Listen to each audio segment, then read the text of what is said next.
You're listening to the Monday Night Community Show with Daniel on BRFM. This is the Daniel Monday Night Community Show on demand through YouTube. Thank you very much for choosing to listen to us through this method. If you'd like to keep up to date with when I add new interviews, then subscribe to this channel.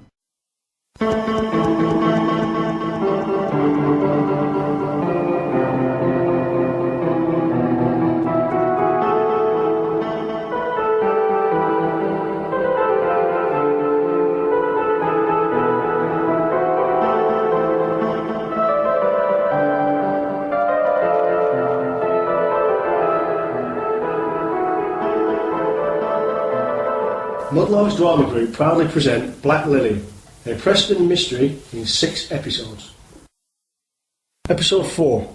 In last week's episode, Mrs. Hames visited Colonel Arbuthnot, who had been the victim of a break-in at his home. Nothing had been taken, but he had been attacked as he defended his property. Despite the seriousness of the crime, the Colonel was reluctant to go to the local police.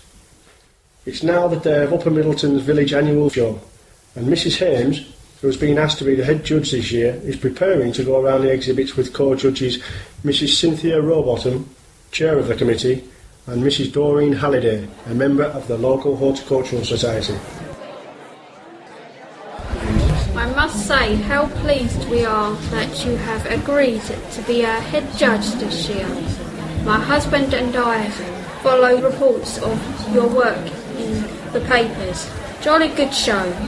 By the way, how is your cousin now? It must have been quite a frightening experience for her.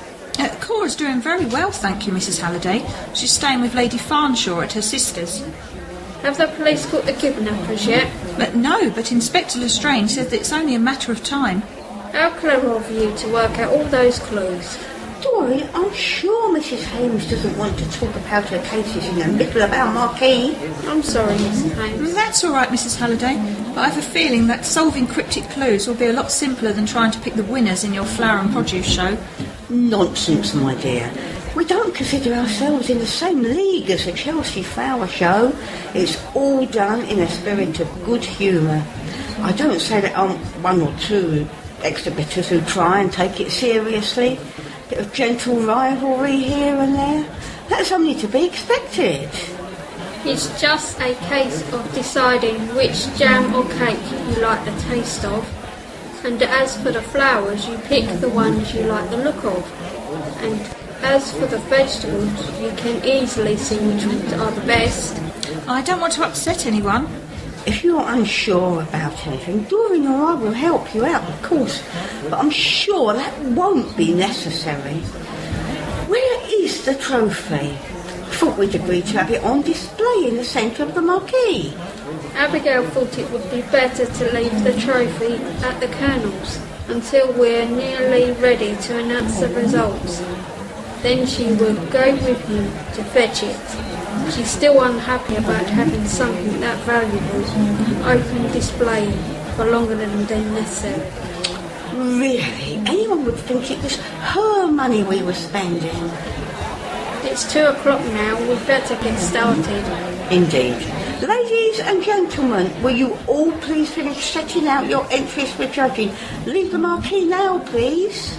Martha, can you look after Preston for me? Of course. Come on, Preston.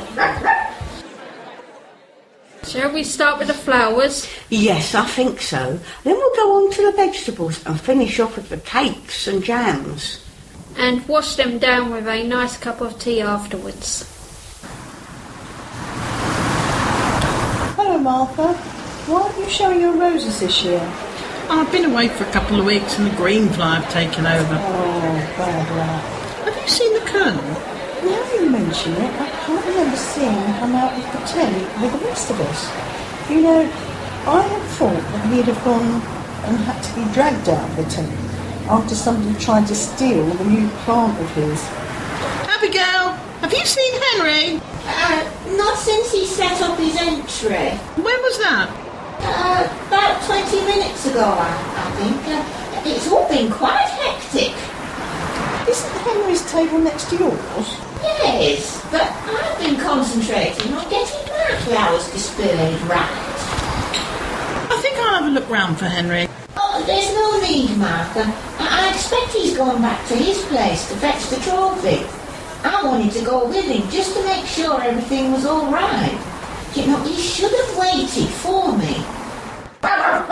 Oh! Preston, I'm sorry, Abigail. Preston, that wasn't very nice, jumping up at Abigail like that. That's all right, Martha. No harm done. But it looks like he's scratched your back. What? Oh, this old thing? No, he's no damage done. You know, I think I'll just pop over to the Colonel's house to check that he's all right. Bye, Martha, darling. I'll see you at the prize giving. I wonder what's happening to Abigail lately. She's usually so calm. I think she takes this show too seriously at times. What do you make of it, Preston? Oh, stop it, Preston! Stop pulling! Preston, for goodness sake! Come on, let's go for a stroll. It'll be at least 30 or 40 minutes before I finish judging. Let's go and see what delights there are in the ice cream tent. The standard of entries is very good.